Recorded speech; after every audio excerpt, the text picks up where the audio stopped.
Okay, so imagine this. Months of intense negotiations between two of the world's biggest powers. A massive trade deal is finally done, ready to go.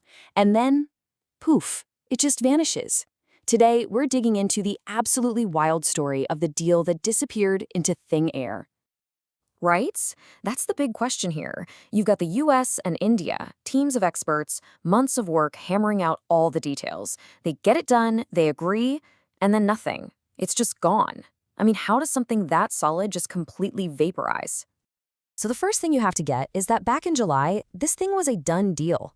I'm not talking almost there or getting close, it was finalized. American and Indian officials were all on the same page. You'd think the hard part was over.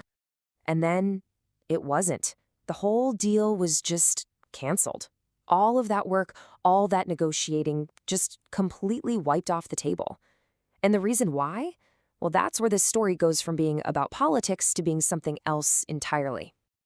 So what happened? Was it some last-minute fight over policy? A complicated legal issue? Nope. The reason this gigantic deal fell apart was, believe it or not, shockingly simple. It all came down to one single missing phone call. I mean, think about it. You've got tariffs, regulations, billion-dollar industries all tangled up in this thing. But this massive, complex agreement between two of the world's biggest economies, it all balanced on one tiny little condition. That's it. One phone call, a single call from India's Prime Minister Modi to US President Trump. Our source material says that if that one call had been made, the deal was sealed. It is just almost unbelievable that that's what it all came down to. So here's how it played out. It was simple, but wow, was it dramatic. First, you have President Trump basically waiting by the phone. Then you have 3 weeks of just silence, nothing from the Indian Prime Minister's office. And finally, the fallout. An absolutely infuriated Trump cancels the whole deal and actually makes the tariff war even worse. But here's the thing. That one missing phone call didn't happen in a vacuum. To really get why it was so important and why it never ever happened, you have to look at the backstory. The source material really frames this as a series of perceived slights that all led to a seriously wounded ego. And this is what's so fascinating here. It's all about the motivation.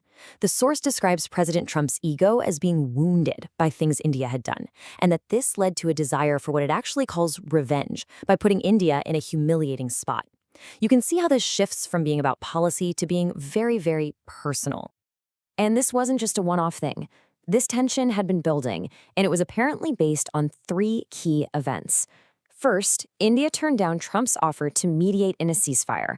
Second, there was this perception that India didn't support Trump's bid for a Nobel Prize. And third, India kept buying oil from Russia. From this point of view, each one of these was another poke, another little slight. So, you see, this wasn't really about trade tariffs anymore, not really. It had basically turned into a head-to-head confrontation between two very powerful leaders, creating what the source calls an unwinnable standoff. And here's the deadlock. You've got President Trump on one side, who needed that phone call so he could frame it as a public win, a sign of respect. But on the other side, you have Prime Minister Modi. He had publicly said he wouldn't let his country bow down, so there was just no way he could make a call that would be seen like that. And this, right here, is why that phone call was basically impossible from India's perspective.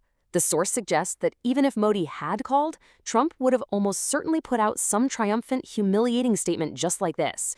And for a leader whose entire platform is built on national strength and pride, well, that was a complete non-starter. So where did that leave everything? Well, both leaders stood their ground, but pride always has a price, right? Let's take a look at the real-world consequences of this whole clash. The outcome was direct and pretty damaging. That trade deal that everyone had worked so hard on, officially dead. And not only that, but the tariff war that was already going on between the two countries, it actually got worse. And if you want to get a sense of just how much things escalated, just look at this number. The source claims that with the deal off the table, President Trump was now free to announce new tariffs of 500 or even a mind-boggling 5,000%. That's the kind of economic firepower that got unlocked here. And all of this leaves us with one last really big question. This whole story seems to blur the line between calculated international policy and just a personal battle of wills. It really makes you wonder, in the high-stakes game of global politics, how much of it is about spreadsheets and strategy, and how much just comes down to the personalities in the room? Something to think about. Thanks for joining us for this explainer.